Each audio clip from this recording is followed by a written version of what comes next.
Hey everybody, welcome back to another episode of Indie Game Movement, the podcast that talks about the marketing and business of indie games. I'm Andrew Pappas, going to be one of your hosts along with our producer, Mustafa Price, and this is episode 127, where we're going to be having the inclusion conversation and where to begin. All right. Given the current events, or any future events for that matter, we know that there's always a boiling point when conversations of diversity in all spaces are left unchecked. In games in particular, there tends to be a lot of confusion around the correct approach to building an inclusive environment within your game, your communities, and your approach to marketing. This is really important because what you do and how you say things can impact others without even realizing it. That's why with our guest today, we're going to dig in and approach the challenging topic of inclusion as it pertains to games-related spaces and beyond. So that's what we're going to be talking about right here today on Indie Game Movement.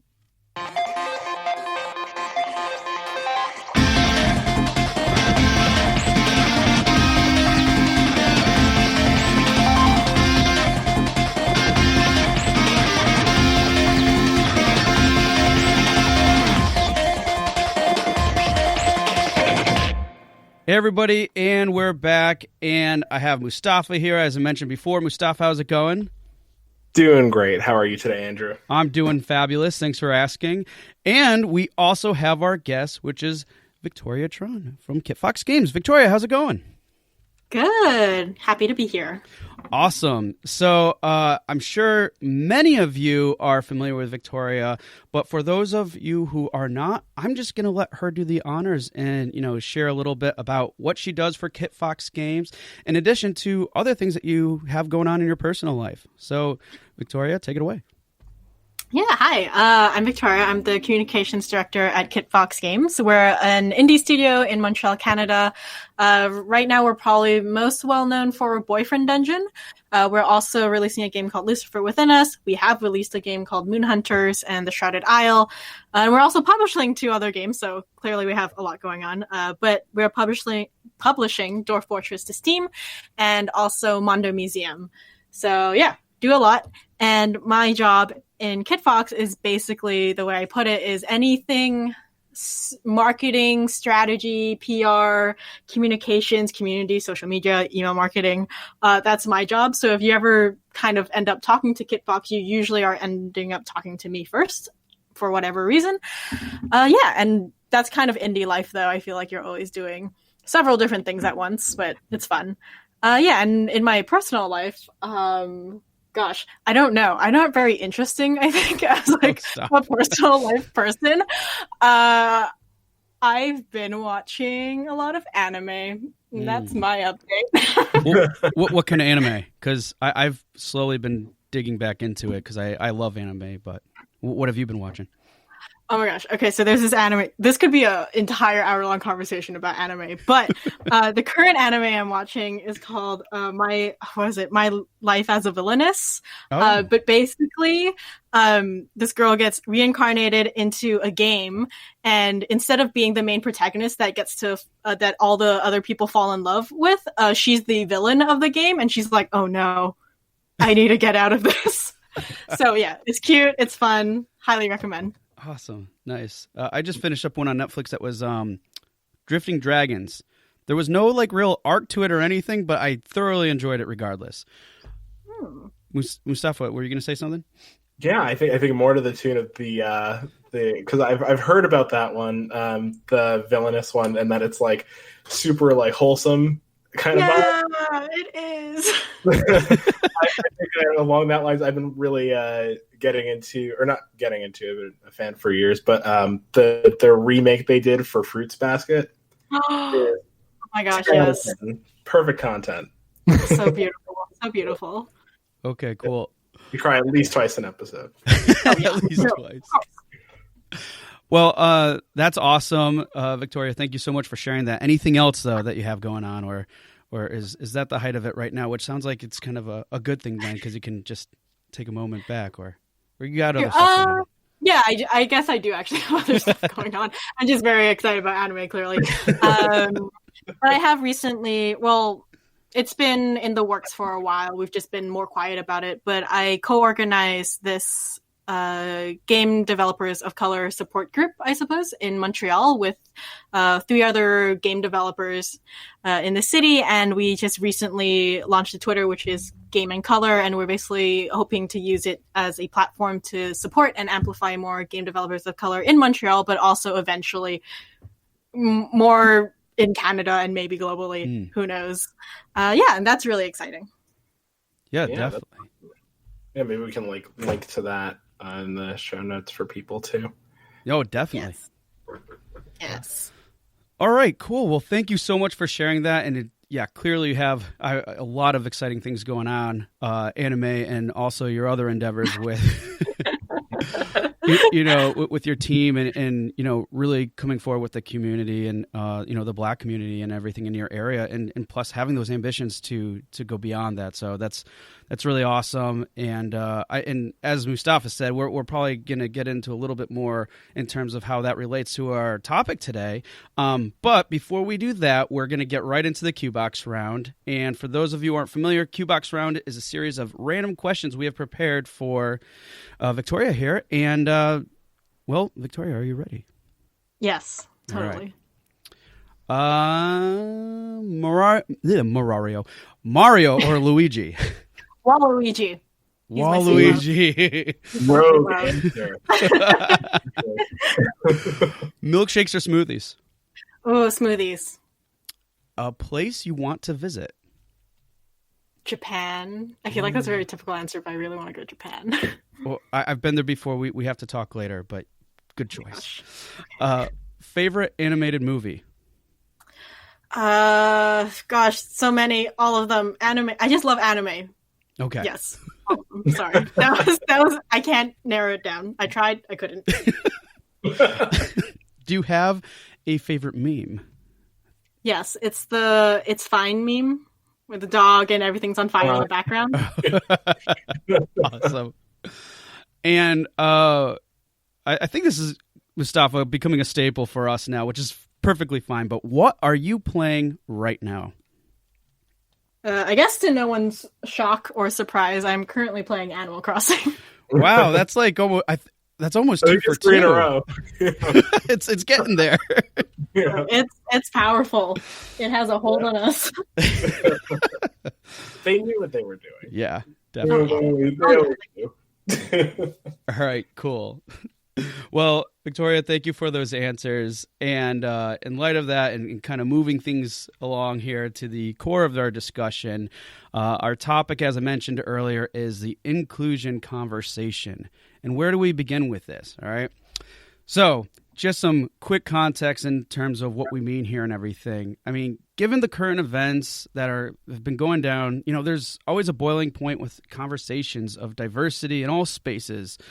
And, in games particular, there tends to be a lot of confusion around what is the correct approach to building an inclusive environment within your game, your communities, and obviously your approach to marketing and business and everything else. So we're digging into this topic a bit more. And, Mustafa, if you wouldn't mind, I would love for you to kind of like kick off this question because I just, if you could, because I know you have a lot of thoughts and everything here and just setting it up for us would be great. Yeah, no, I'd be happy to. And a lot of thoughts I do have. I think, just as, of course, kind of a heads up, I think we are kind of digging into a topic that is challenging and difficult. And I know sometimes it can be kind of a gut reaction to want to turn away from it, but it is important. It's important for numerous reasons that go beyond our industry, but even just kind of to, shrink it down to our level and focus on what we discuss here.